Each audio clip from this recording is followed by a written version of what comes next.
Hello children, myself Mohammad Asim Khan and I am your science teacher, and today we are going to start our new chapter of science for class 10 chapter 1 and that of part 1। आज आइए हमारा पहला part है और हमारा जो first chapter है उसका नाम क्या है? Chemical reactions and equations. Chemical reaction और इक्वेशंस होती क्या है? डेली लाइफ में बच्चों आप लोगों ने देखा होगा कि बहुत सारे ऐसे केमिकल फॉर्मूला फिनोमिनास होते हैं जिनमें क्या होता है कि चीजें तो होती है लेकिन हमें पता नहीं चलता कैसे हो रही है। फॉर एग्जाम्पल दूध का दही बन जाना, फिर उसके बाद जो हमारी जंग लग जाता है ना, लोहे की चीजों में जंग लग जाता है, हम लोग क्या करते हैं उस पर पेंट करते हैं। ठीक, तो वो जंग क्यों लगता है, दूध दही अपने आप कैसे बन गया।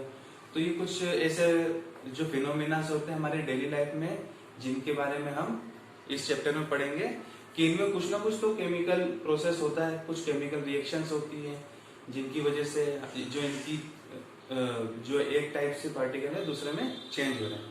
तो चलिए हम अपने चैप्टर को स्टार्ट करते हैं। Consider following situations of daily life and think what happens when. हम अपनी डेली लाइफ में कुछ चीजें देखते हैं और देखते हैं कि उनमें कुछ चेंजेस आएंगे, जैसे कि when milk is left at room temperature, जब हम दूध को रूम टेम्परेचर पर गर्मी के दिनों में छोड़ देते हैं तो क्या होता है, उसमें वो क्या चेंजेस आते हैं। Secondly, iron tawa pan nail is left expose to humid temperature. जो हमारा नेल है मतलब कील है या फिर हमारा जो आयरन तवा है, जो हमारा तवा है लोहे का तवा, वो हमारा पैन, अगर हम इसको बाहर खुले में छोड़ दें तो क्या होगा। फिर उसके बाद जो हमारे अंगूर हैं वो क्या होते हैं, गेट्स फर्मेंटेड। फिर फूड इज कुक, जो हमारा खाना पकता है वो कैसे पकता है। Food gate digested in our body, जो फूड है हमारे पेट में कैसे डाइजेस्ट होता है। ये भी एक बहुत बड़ी बात है कि कैसे हो रहा है, क्या होता है हमारे पेट में। आप लोगों ने पहले पढ़ लिया है, मतलब प्रीवियस क्लासेस में आप लोगों ने पढ़ लिया है कि हमारे जो पेट में फूड कैसे डाइजेस्ट हो रहा है। ठीक है, लेकिन इसकी जो केमिकल इक्वेशंस बनती है वो आप लोगों ने नहीं पढ़ी थी। वी रेस्पायर, और जैसे हम रेस्पिरेशन करते हैं। In all the above situations the nature and the identity of the initial substance have somewhat change.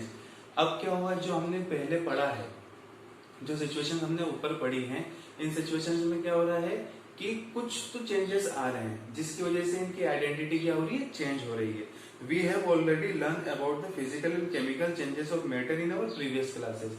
हमने ऑलरेडी अपनी प्रीवियस क्लासेस में क्या पढ़ लिया है, फिजिकल एंड केमिकल चेंजेस के बारे में पढ़ लिया है मैटर्स के। ठीक है, whenever a chemical change occur we can say that a chemical reaction has taken place. अब हम क्या करेंगे कि जब भी कोई केमिकल चेंज अकर होता है, कोई भी केमिकल चेंज होता है, तो हम उसको क्या बोलेंगे कि यहाँ पर क्या हुआ है, एक केमिकल रिएक्शन अकर हुई है। ठीक है, हैज टेकन प्लेस। और उसके बाद हमारी बुक में एक एक्टिविटी दे रखी है, एक्टिविटी 1.1, जिसमें क्या पता है, जो मैग्नीशियम है, मैग्नीशियम रिबन को क्या किया हमने, बर्नर की मदद से उसको जलाया और फिर उसके बाद हम देखते हैं कि in the presence of air क्या होता है कि उसमें से क्या निकल जाते हैं, धीरे धीरे मैग्नीशियम ऑक्साइड जमा हो जाती है, किसमें, ग्लास में।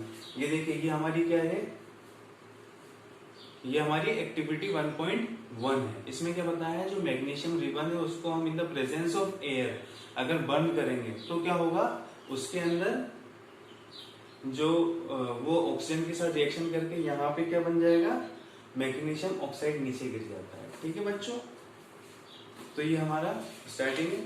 फिर इसके बाद नेक्स्ट टॉपिक में हम आते हैं। तो यहाँ पे हमारी जो एक्टिविटी 1.2 और 1.3 से हम यही बताती है कि मतलब कुछ अगर हम केमिकल प्रोसेस करते हैं, जैसे कि लेड नाइट्रेट सॉल्यूशन को अगर हम टेस्ट ट्यूब में डालते हैं, उसमें पोटेशियम आयोडाइड को अगर हम मिलाते हैं, सॉल्यूशन को मिलाते हैं, तो क्या होता है। सेम ऐसे if we take zinc granules in a conical flask. अब मान लो हमने जिंक की गोलियां ली, उसको कोनिकल फ्लास्क में डाला और फिर उसके बाद उसमें डाइल्यूट हाइड्रोक्लोरिक एसिड डालते हैं या सल्फ्यूरिक एसिड डालते हैं, तो हम क्या देखते हैं, हम देखेंगे कि थोड़ी देर के बाद उसमें से H2 गैस निकल रही है। ठीक है, ये देखिए यहाँ पे हमारी जो एक्टिविटी 1.3 है इसमें यही दिखा रखा है कि कॉनिकल फ्लास्क है, इसमें जिंक की गोलियां हैं नीचे और फिर उसके अंदर हमने डाइल्यूट हाइड्रोक्लोरिक एसिड या फिर H2SO4 डाला, तो उससे क्या हुआ कि हमारा जो H2 था वो क्या हो गया है, वो डिस्प्लेस हो गया है।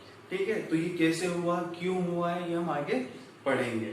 ठीक, from the above 3 activities we can say that any of the following observation help us to determine whether a chemical reaction has taken place.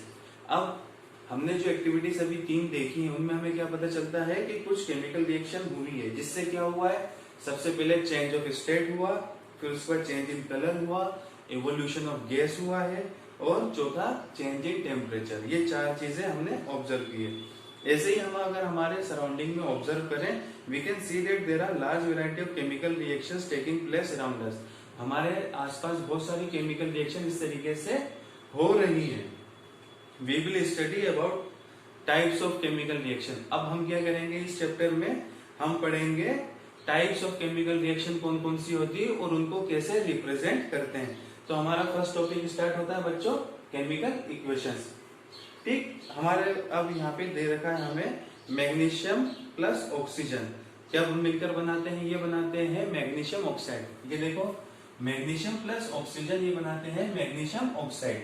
तो हमारा जो ये लेफ्ट हैंड है ये क्या है, रिएक्टेंट है, और जो राइट हैंड है ये क्या है, प्रोडक्ट कहलाएगा। ठीक है, the simplest way to this is to write in the form of a word equation. हम इसको क्या करेंगे, वर्ड इक्वेशन के फॉर्म में लिख दिया हमने कि मैग्नीशियम और ऑक्सीजन क्या हो गए, रिएक्ट हुए, और इन्होंने क्या बनाया, मैग्नीशियम ऑक्साइड बनाया, और ये क्या है, प्रोडक्ट है। ठीक है, substances that undergo chemical change in reaction 1.1। ये कौन सी रिएक्शन है हमारी, 1.1। ये हमारी रिएक्शन 1.1 है। तो इसमें हमने क्या देखा है कि मैग्नीशियम और oxygen are reactant. Magnesium oxygen क्या है, रिएक्टेंट है, और the new substance magnesium oxide, the new substance जो नया सब्सटेंस है वो क्या है हमारा, मैग्नीशियम ऑक्साइड, वो क्या कहलाएगा, प्रोडक्ट कहलाएगा। अब word equation shows change of reactant to product through and arrow places between them. अब ये जो हमारा रिएक्टेंट से जो प्रोडक्ट बना है इसको हम किससे शो करते हैं, एक एरो की हेल्प से शो करते हैं। ठीक है, the reactants are written on the left hand side. जो हमारे रिएक्टेंट्स होते हैं वो कहाँ पे लिखे जाते हैं, लेफ्ट हैंड साइड में लिखे जाते हैं। ठीक, फिर उसके बाद products are written on the right hand side, और जो हमारा प्रोडक्ट होता है उसको हम कहाँ लिखते हैं, राइट हैंड साइड में लिखते हैं। ठीक है, फिर उसके बाद the arrow head point toward the products shows the direction of reaction. और जो ये एरो का हेड है ना, ये जो एरो का हेड है ये क्या शो करता है कि हमारी जो रिएक्शन है वो किस डायरेक्शन में आगे बढ़ी है। ठीक है, और वो किस तरफ शो करेगी, हमारे प्रोडक्ट की तरफ शो करती है। फिर उसके बाद हमारा आ जाता है next topic, writing a chemical equation. Chemical equations को लिखते कैसे हैं। Chemical equations can be made more concise and useful if we use chemical formula instead of word. अब हम क्या कर सकते हैं, हमने ये देखो इतनी बड़ी इक्वेशन हमने लिखी है, तो हम क्या कर सकते हैं, अगर हमारे इनके नाम के बजाय हमने जो ये लिखे हैं, अगर हम केमिकल इक्वेशंस में यहाँ पे नाम की बजाय अगर इनके फॉर्मूला लिख दें तो क्या होगा, हमारी जो इक्वेशन है वो छोटी हो जाएगी। ठीक है, chemical equation represent the chemical reaction. कोई भी केमिकल इक्वेशन है, ये जो केमिकल इक्वेशन है ये क्या रिप्रेजेंट कर रही है, केमिकल रिएक्शन को रिप्रेजेंट कर रही है। और अगर हम इसका फॉर्मूला पढ़ते हैं तो देखो इसको हम क्या कर सकते हैं, आप इसको हम इस तरीके से लिख सकते हैं, Mg प्लस O2, ये हमको क्या देगा, MgO। ये क्या हो गई हमारी इक्वेशन 1.2। ठीक है, अब हम क्या करेंगे, इसको काउंट करते हैं। काउंट क्या करेंगे, count and compare the number of atoms of each element on the left hand and right hand side of the arrow. अब हम इसको काउंट करेंगे कि इसमें कितने नंबर ऑफ एटम्स हैं लेफ्ट हैंड साइड और राइट हैंड साइड में।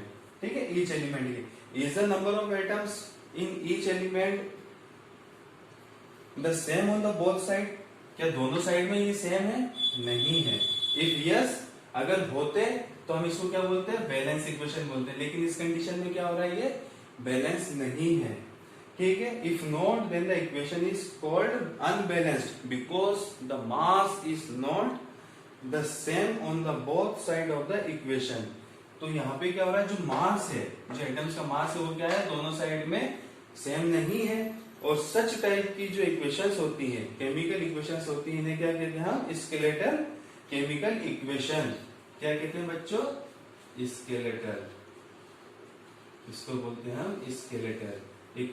स्केलेटल मतलब होता है अनबैलेंस।